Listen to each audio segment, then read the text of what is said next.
मेघालय नाम का मतलब है बादलों का घर।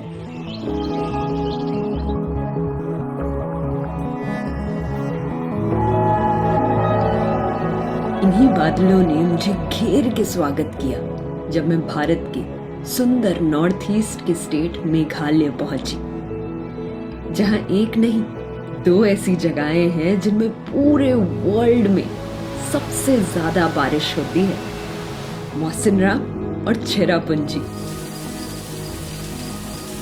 बस एक दिन में इतनी बारिश हो जाती है यहाँ जितनी पूरी दिल्ली में एक साल में नहीं होती। 37 फीट बारिश, सोचो। इन दोनों ही जगहों के पास गिनीज वर्ल्ड रिकॉर्ड है for being the wettest place on earth. सिर्फ इंडिया ही नहीं, पूरे दुनिया की वेटेस्ट प्लेस है ये।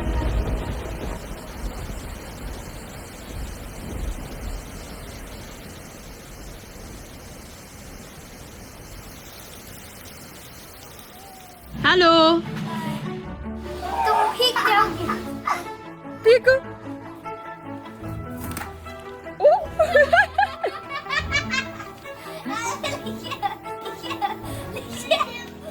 मेघालय असम का पार्ट बना ब्रिटिश रूल के अंडर और एक सेपरेट स्टेट बना आजादी के 25 सालों बाद 1972। आज मेघालय में 3 मेजर डिविजन्स हैं, गारो, जैंतिया और खासी, और 12 डिस्ट्रिक्ट्स हैं। और बस इस एक डिस्ट्रिक्ट में 2 ऐसे टाउन्स हैं जिन्होंने भारत के नाम कई सारे रिकॉर्ड्स किए हैं।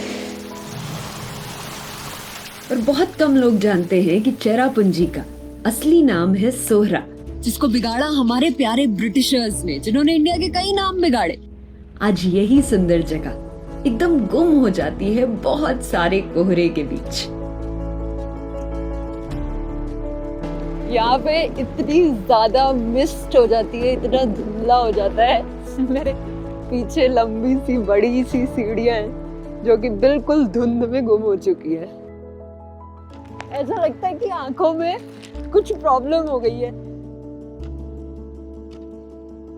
सोचने की बात है ना कि इस जगह में जहाँ पे नज़ारे इतने सारे हैं, पर उन नज़ारों को कवर करता हुआ वाइट कोहरा भी इतना गहरा और इतना ज्यादा है।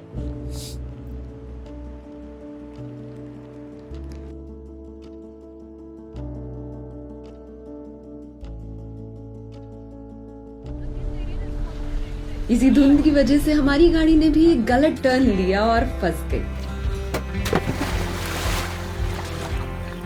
इतनी कम विजिबिलिटी थी कि कुछ नहीं दिख रहा था और एकदम से गाड़ी साइड में गई और वहाँ पे अटक गई और अब हिल नहीं रही है, तो उसको धक्का देके हमको बाहर को निकालना पड़ा।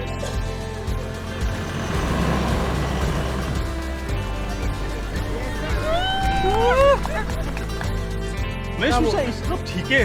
अच्छा।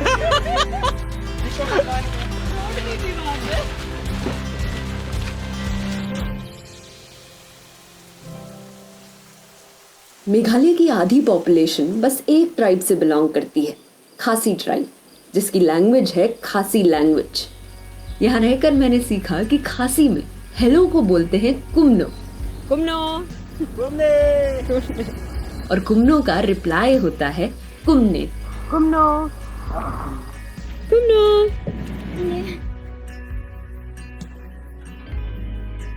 मेघालय की सबसे यूनिक बात है कि यहाँ पे एक्चुअली मैट्रिलिनियल सोसाइटी फॉलो होती है। मतलब जो यहाँ पे लड़कियां हैं वो लड़कों के घर नहीं जाती शादी के बाद, लड़के लड़की के घर आते हैं जब वो यंगेस्ट डॉटर को मैरी करते हैं। तब यहाँ पर जो सरनेम्स होते हैं लोग अपने फादर के नहीं अपने मदर के लगाते हैं, और डाउरी का सिस्टम नहीं है, अरेंज मैरिज नहीं होती, लिव इन रिलेशनशिप सही ओके कंसिडर करते हैं।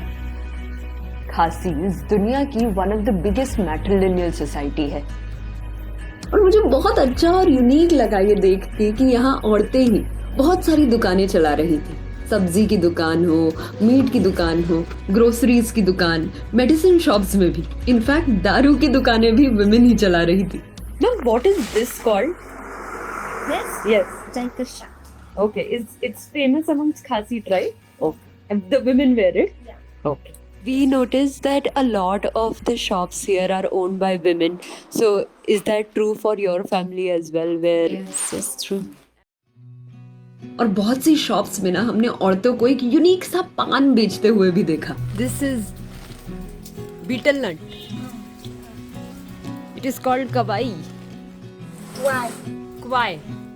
इसमें दो चीज, सुपारी और पत्ता। हाँ तो देखिए, पत्ता सुपारी है, ये पान है, ये लाइम सेम है, और मसाला नहीं डलता है ना। अच्छा। ये देखिए यहाँ पे पूरा तो सुपारी रहते हैं, वो छोटा सा नारियल का देखिए। ऐसे ही बहुत से यूनिक पेड़ हैं हमारे मेघालय में। मेघालय का 70% एरिया फॉरेस्ट से भरा है। ये one of the most biodiverse area है पूरे वर्ल्ड का। इसे कहते हैं ब्रूम प्लांट। ये मेघालय के जंगलों में बहुत सारे मिलते हैं, जिससे झाड़ू बनते हैं। इसी में आगे लकड़ियां उगती हैं, जिसको लोग कलेक्ट करके साथ में बांध के झाड़ू बनाते हैं। ऐसे बहुत से जंगली कैक्टस भी मिलेंगे यहाँ, जो इतने पुराने हैं कि ये तब भी थे जब डायनासोर्स हुआ करते थे। मेघालय में बैम्बू के पेड़ भी बहुत सारे दिखेंगे, इसीलिए यहाँ पे जो घर की एवरीडे चीजें होती हैं, जो हर रोज यूज में आती है, वो भी बैम्बू से ही बनती है। जैसे ये बेंच, ये पूरा बैम्बू से बना रखा है, और ये बास्केट कहते हैं इसको भी बैम्बू से ही बनाते हैं और हाथ से बनाते हैं। जैसे बाकी सिटीज में बीच रोड में डस्टबिन होते हैं कूड़ा डालने के लिए, यहाँ पे उन्होंने कूड़ा डालने के लिए यही बैम्बू का बकेट रख रखा है। बारिश के वक्त इनमें पानी भी नहीं भरता और ये सस्टेनेबल भी है।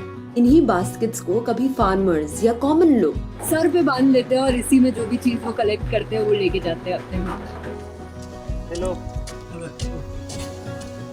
और ऐसे ही नेचुरल बैम्बू से यहाँ पर एक स्पेशल अम्ब्रेला भी बनता है, जिसे नूप कहते हैं। बारिश के वक्त इसे लोग सर में लगा लेते हैं तो उनके हाथ भी फ्री रहते हैं। नेचुरली उगते प्लांट्स का बहुत सही यूज है ये सारे प्रोडक्ट्स।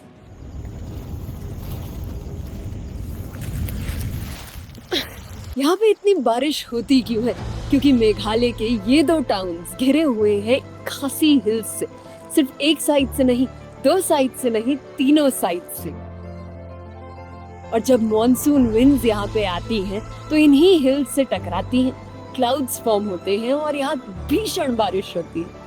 पर ये बारिश यहाँ पर रुकती नहीं है, क्योंकि मौसम राम और सोहरा दोनों ही एकदम फ्लैट सरफेस है। विंटर में तो फिर भी पानी का किल्लत हो जाता है यहाँ पे, क्योंकि रहता नहीं है, सारा बांग्लादेश चला जाता है। मजे की बात है कि यहीं से हमें बांग्लादेश के फ्लैट प्लेन्स भी दिखते हैं। ये पूरा जो है हमारे सामने बांग्लादेश का लैंड है।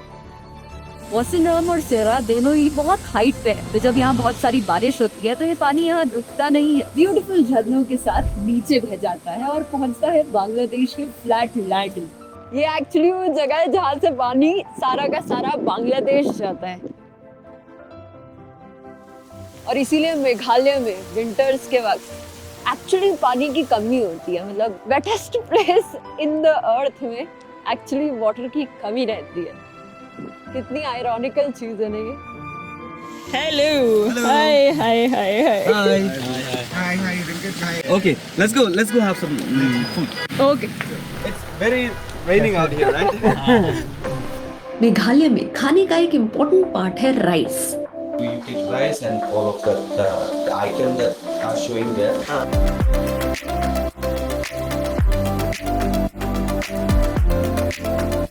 Kuble.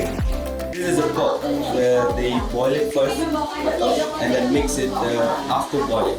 So pork is very common here. Yes, pork is very common. Thank you. Now let's do it. रास्ते में चलते हुए हमें कई सारी मीट शॉप्स दिखी यहाँ पे, जो दिखाती है कि कैसे भारत का फूड कल्चर कितना डाइवर्स है। मेघालय के हर कोने में एक नई चीज दिखने को मिलेगी, जैसे खूब सारी सुंदर बड़ी वाटरफॉल्स।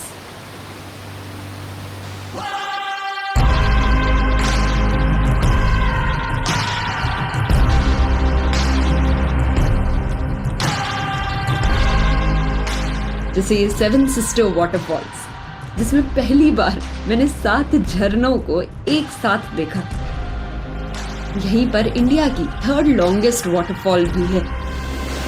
यहाँ पर ये झरने की आवाज पूरे मॉनसून सुनाई देती है। मतलब 9 महीने तुम्हें ये आवाज सुनाई देती है, इतनी तेज। मेघालय में इतनी सारी वाटरफॉल्स हैं कि लोगों को ब्रिजेस बनाने पड़ते हैं इन्हें क्रॉस करने के लिए। पर यहाँ के लोग ये ब्रिज किसी सीमेंट से नहीं, बल्कि पेड़ों की रूट्स और ब्रांचेस से बनाते हैं। और इन्हीं से लोग इधर से उधर जाते हैं। पर इस यूनिक ब्रिज तक पहुंचने के लिए 5000 सीढ़ियां उतरनी पड़ती हैं। अभी हम लोग कुछ बस 200-300 गए होंगे और अभी पूरा 1 घंटा बाकी है और फिर हम लोग पहुंचेंगे वहाँ पे। How many more steps? 3,000. Thank you. इन्हीं सारी सीढ़ियों को यहाँ के लोकल्स हर रोज उतरते चढ़ते हैं, भारी सामान लेके। और इन्हीं सीढ़ियों को उतरने के बाद दिखता है दुनिया का longest single decker route bridge. किसी इंजीनियर ने नहीं बल्कि लोकल्स ने इसे बनाया है हजारों साल पहले।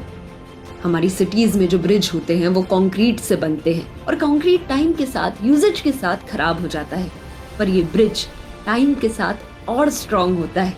ये ब्रिज दर्शाते हैं कि कैसे मेघालय की लोकल कम्युनिटी नेचर के अगेंस्ट नहीं बल्कि नेचर के साथ रहती हैं। Here we have the Khasi culture, right? So from that Khasi culture, we have been taught from before to all the children or in school also to love the nature, make the nature clean.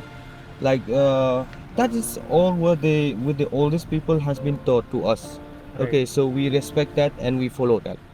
Meghalayan culture का एक important हिस्सा है nature की respect करना, जिसका एक और example है ये सेक्रेड फॉरेस्ट, जिनके अंदर जाओ तो यहाँ से एक लीफ भी बाहर नहीं लेके आना अलाउड है। मेघालय में ऐसा एक नहीं 160 सेक्रेड फॉरेस्ट है और सिर्फ ये वाला ऐसा सेक्रेड फॉरेस्ट है जिसमें टूरिस्ट एक्चुअली अलाउड है। Even a single dry leaf you cannot take. क्योंकि ये फॉरेस्ट इतना स्पेशल है इसलिए यहाँ सिर्फ लोकल गाइड के साथ ही जाना अलाउड है। This forest is divided into 3 parts. The first and the third, no one is allowed. Only in the second. In forest को सेक्रेड इसलिए कहते हैं क्योंकि यहीं पे जो लोकल ट्राइब्स रहते हैं, खासी ट्राइब, उनके एंसेस्टर्स जो थे, पूर्वज जो थे, वो यहाँ पे रिचुअल्स परफॉर्म करते थे। इसी जगह पर बुल की बलि चढ़ाई जाती थी और फिर प्रसाद की तरह बांटा जाता था। ये तब होता था जब ट्राइब को कोई प्रॉब्लम होती थी, जैसे कोई वॉर अटैक या पैंडेमिक। ये वाला ट्री तब गिरा जब एक बुल को सैक्रिफाइस किया गया था। ये ओल्डेस्ट रुद्राक्ष ट्री है इस फॉरेस्ट का। ऐसे ही बहुत सारे अलग अलग 1 मुख, 2 मुख, 7 मुख तक के रुद्राक्ष यहाँ पे मिल जाते हैं, पर इन्हें बाहर लेके जाना अलाउड नहीं है। पूरे मेघालय में ऐसे मिस्टीरियस स्ट्रक्चर्स हमें कई जगहों पर मिले। ये स्ट्रक्चर्स को मोनोलिथ्स कहते हैं। ये कैसे आए, किसने बनाए, कब बनाए, इसकी तो ज्यादा इंफॉर्मेशन नहीं है। लोग अपने फोरफादर्स, अपनी पुरानी जनरेशन को याद करने के लिए इन्हें लगाते हैं। जो स्टैंडिंग पत्थर है वो मेल एंसेस्टर्स को रिप्रेजेंट करता है और लेटा हुआ पत्थर फीमेल एंसेस्टर्स को।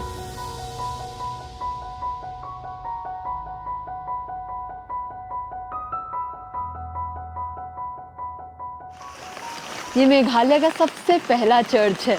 मेघालय की पॉपुलेशन में आज 80% लोग क्रिश्चियंस हैं, जो कि इतनी ही बारिश में चर्च भी जाते हैं। भारत में सिर्फ 3 स्टेट्स हैं जहां क्रिश्चियन मेजॉरिटी है, उसमें से एक मेघालय है। इसीलिए एक नहीं बहुत सारे सुंदर चर्चेस हैं यहाँ पे, क्योंकि मेघालय की पॉपुलेशन में आज 75% लोग क्रिश्चियंस हैं। मेघालय की एक और यूनिक चीज है यहाँ के बने नेचुरल केव्स। आज बहुत कम भारतीयों को पता होगा कि इंडिया के 10 लॉन्गेस्ट और डीपेस्ट केव्स में से पहले 9 मेघालय में ही हैं। हम लोग के दिल्ली में बड़े बड़े शहरों में जो टूरिस्ट स्पॉट्स होते हैं उनको बनाया जाता है आर्टिफिशियली, जैसे इंडिया गेट, रेड फोर्ट। यहाँ पर जो टूरिस्ट स्पॉट है वो एकदम नेचुरल है, नेचुरली बना हुआ ये केव है। ये केव्स नेचुरली मिनरल्स और पानी से भरे होते हैं, पर फिर भी इन्हें एक्सेसिबल बनाया गया है लाइट और रैंप्स लगाकर। बहुत पतली पतली ये गुफाएं हैं और उसी में से लोग अपने बच्चों को भी लेके जा रहे हैं। अरे अरे नीचे हाँ जी, ऑल द बेस्ट बच्चे। Hi. Where are you from? Assam. ये पहली बार है जब मैं एक केव क्रॉस कर रही हूँ। बहुत अलग अलग टाइप की जगह है यार इंडिया में, मतलब हम सोच भी नहीं सकते। दिल्ली में बैठे हुए अपने घर में किसको मेरे को नहीं पता कि ऐसी टाइप की चीजें भी है इंडिया में।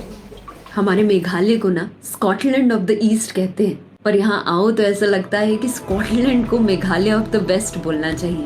इतनी ग्रीनरी है ना यहाँ पे, इतनी ग्रीनरी है, ऐसा लग रहा है कि लिटरली पूरी तरफ ग्रीनरी है। मतलब इतनी ग्रीनरी तो शायद देखी ही नहीं होगी हमने कभी। तो जब हम लोग किसी इंडियन प्लेस को फॉरेन प्लेस से कंपेयर करें, उसकी बजाय उसको इस प्लेस से कंपेयर करना चाहिए। इतनी सुंदर जगह है ये। पर यहाँ तो ये बारिश 1 घंटे नहीं, 1 दिन नहीं, महीनों तक चलती है। इसी बारिश की आवाज रात को लोरी बन जाती है और सुबह का अलार्म भी बन जाती है। कपड़ों की नमी कभी कम ही नहीं होती। बस एक छाता ही कभी किसी अकेले का दोस्त बनता है या किसी की दोस्ती का कारण बन जाता है। फिर यही छाता बच्चों की यूनिफॉर्म का पार्ट भी बन जाता है।